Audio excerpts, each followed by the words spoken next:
मोर development committee जो प्रथम बैठक ये बैठक रे हमर समस्त सभ्य बंधु माने विधायक माने उपस्थित थे।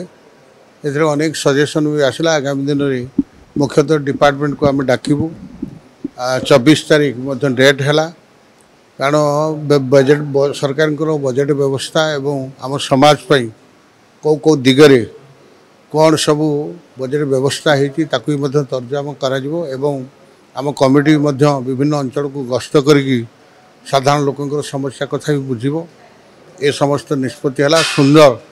ये कमिटीर समस्त सभ्य बंधु मैंने सजेसन देते विशेषकर अवहेलित जो मैंने अच्छा ये समाज मुख्य सत्व को आणबार ये कमिटी सरकार को रिपोर्ट दब आईटा ही आज मुख्य आलोचक विषय था। मु समस्त को धन्यवाद दूसरी आपण मानक धन्यवाद दूसरी आपण मैंने ये जो ST/SC समाज जो तले थिबा व्यक्ति माने मुख्य सत्व को आने विशेषकर प्रिंट मीडिया इलेक्ट्रोनिक्स मीडिया बंधु मानकर आम प्रति सहयोग हेले निश्चय समान भाव में आम जो समाज काम करवा निश्चित आम समाज आगू बढ़ो। एमात्र समय ना से बहुत बहुत हार्दिक अभिनंदन।